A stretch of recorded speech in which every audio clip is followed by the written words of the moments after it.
Rotarian Areba Kayonza okulaga obweraliikirivu buno abadde yeetabye ku mukolo ogw'okuggula Rotaract Club ya Kansanga ng'eneetandikiddwa Rotary Club ya Kansanga wamu n'okutuuza President Sandra Kironda ku bukulembeze. Kayonza ategeezezza nti klabu ezisinga tezisukka myaka 3 ate endala ne zikoma ku mwaka gumu gwokka nga zakatandika. I would like to give you some bad news.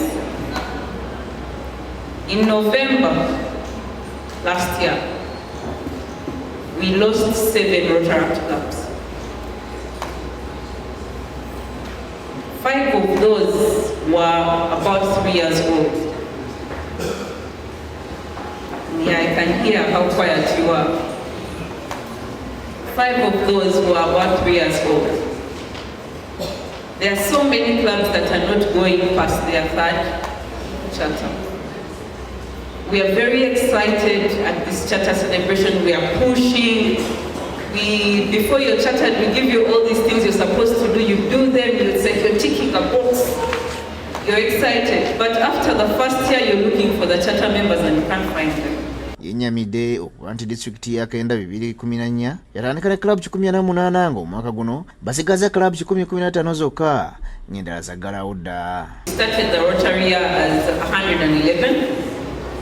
But the number of clubs Rotary clubs that have lived through District 9214 since its charter, that was in 2021, are 148. So what do you think happened in between them? Awadde abakulembeze amagezi okukola ekisoboka okulanga bakuma bamemba obutabuulira club zino.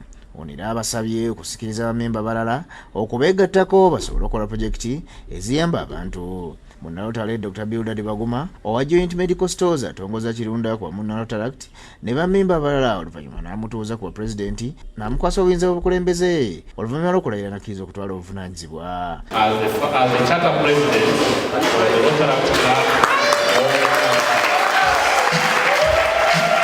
as I accept the honor of serving as a charter president, I do so with a heart that is deeply humbled, yet burning with passion for what lies ahead. Dr. Baguma yeyamye okutambula ne club eno era n'abawa amagezi kusaba enkolagana ne club endala okulaba nga bakola projekiti ez'amaanyi. And that's where we need to spend our effort. That's where we need to do a lot to build partnerships that will help us grow.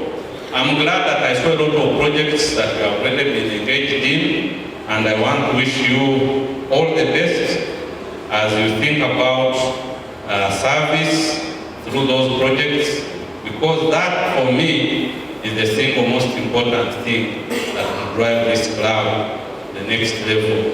Basonze ssente okudduukira ekitavu kye club eno n'oluvannyuma ne basala keeki. Congratulate you.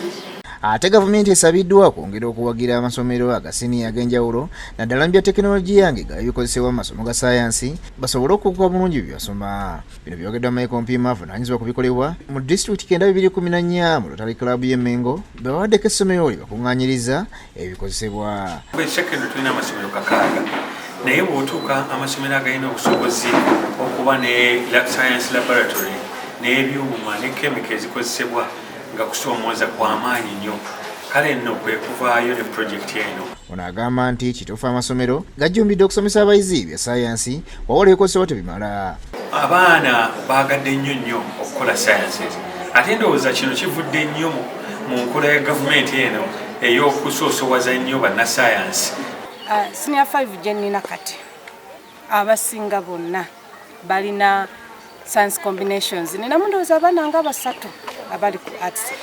Era olw'okusomoozebwa kuno Mpima agamba nti baakugenda mu maaso nga bayambako gavumenti naddala amasomero ge basanze ng'embeera mbi. Ye Pulezidenti wa Rotary Club y'e Mengo ategeezezza nti bino bwe bakola bimu ku bigendererwa 7 ebya Rotary era nga bagala abeere mu nseeyagaza. Sayansi erina enkizo okuleeta mu nsi abantu abayiiya. Kakati baba nga tebasomye bulungi ne gavumenti tejja kufuna bayiiya bawera oba balungi kubanga principle ya sayansi tebagitegeera bulungi.